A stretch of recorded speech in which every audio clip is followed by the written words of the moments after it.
ঠান্ডা ঠান্ডা ওয়েদারে কাচ্চি খেতে চলে গিয়েছিলাম, কিন্তু কাচ্চি খেতে গিয়ে অনেক বাজে একটা অভিজ্ঞতা হলো। অনেক বাজে একটা কাচ্চি খেয়েছিলাম, সেই সাথে নিয়েছিলাম নান রুটি আর চিকেন চাপ। যেটা যেমন বাজে ছিল তেমনি নান রুটিটাও ছিল কাঁচা। ময়মনসিংহের কোন রেস্টুরেন্টে এমন বাজে খাবারের অভিজ্ঞতা হয়েছিল সেটাই আজকে তোমাদের সাথে আমার আজকের ব্লগ ভিডিওটিতে শেয়ার করব। ফ্ল্যাশব্যাক। হ্যালো সবাইকে, কি খবর সবার? এটা আমার গত শুক্রবার নভেম্বরের 14 তারিখের ভিডিও ছিল।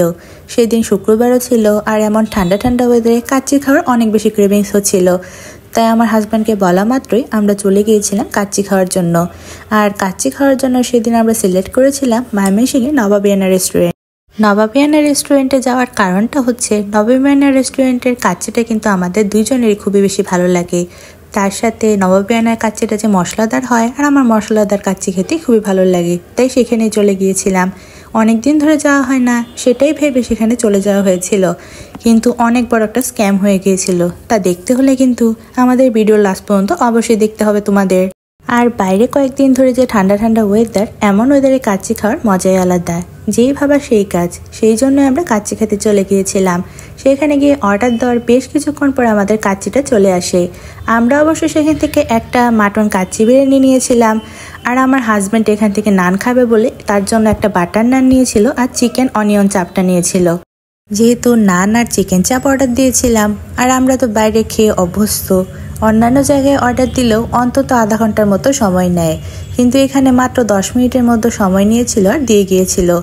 এখানে কাচ্চি বিরিয়ানির পরিমাণটা অনেকটা বেশি কমে গিয়েছে, তার সাথে কাচ্চিটা কিন্তু একদমই ঠান্ডা ছিল। ঠান্ডা ঠান্ডা কাচ্চি খেতে কিন্তু একদমই ভালো লাগে না। তাদেরকে বলার পরে তারা বলে এটাই নাকি তাদের নর্মাল কাচ্চি।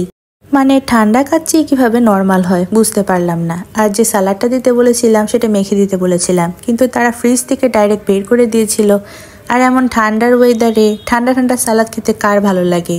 এমনিতেই তো কাচ্চিটা ঠান্ডা ছিল, তার সাথে ঠান্ডা সালাদ সবকিছু মিলিয়ে কাচ্চিটা খেতে আরো বেশি জঘন্য লাগছিল। তাদের আলুটাও একদম শক্ত ছিল, তার সাথে মাংসর পিসগুলো একদম বাজে ছিল। যদিও বলার পরে তারা চেঞ্জ করে দেয়, তবে প্রতিটা মাংসের পিসই কিন্তু এমন ছিল। কাচ্চিটা যেমন ঠান্ডা ছিল তেমনি পোড়া পোড়া একটা গন্ধও ছিল। একসময় নবাবিয়ানার খাবার কিন্তু খুবই ভালো ছিল। একসময়ে নবাবিয়ানার কিন্তু এমন বড় রেস্টুরেন্ট ছিল না, তখন ছোট একটা রেস্টুরেন্ট ছিল। আর সেই ছোট রেস্টুরেন্টেই রান্নাবান্না কিন্তু খুবই ভালো ছিল। মাত্র 230 টাকার কাচ্চি বিরিয়ানি পাওয়া যেত। যদিও সময়ের সাথে সাথে সবকিছুর দাম বেড়েছে, তবে তখন কাচ্চির পরিমাণও দিত অনেকটা, তার সাথে কাচ্চিটা খেতেও কিন্তু একদম বেস্ট ছিল। এখন দিনে দিনে মনে হয় আরও বেশি নষ্ট হয়ে যাচ্ছে তাদের সব আইটেমই। আমার হাজব্যান্ড যে নানটা নিয়েছিল, বাটার নান নিয়েছিল, সেটা ভিতরে একদমই কাঁচা ছিল। তার সাথে যে চিকেন চাপটা নিয়েছিল সেটাও একদম সসে ভরা ছিল আর বাসি ছিল। তারা কাঁচা আর বাসি খাবার সার্ভ করেছিল বলেই মাত্র 10 মিনিট টাইম লেগেছিল। আমরা দুইজনই খাবারগুলো ফেলে চলে এসেছিলাম, তার সাথে আমাদের খাবারের টাকাটাও একদম জলে চলে গিয়েছিল, টাকাটাই নষ্ট। ভেবেছিলাম ঠান্ডার ওয়েদারে গরম গরম কাচ্চি খাবো, নান চাপ খাবো, কিন্তু মনটাই খারাপ হয়ে গিয়েছিল।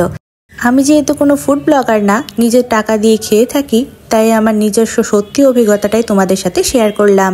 এমন বাজে কাচ্চি খাওয়ার অভিজ্ঞতা হবে সত্যি ভাবতে পারিনি। তার সাথে কাঁচা নান সবকিছু মিলিয়ে সেদিনের খাবার দাবারটা একদম জঘন্য ছিল।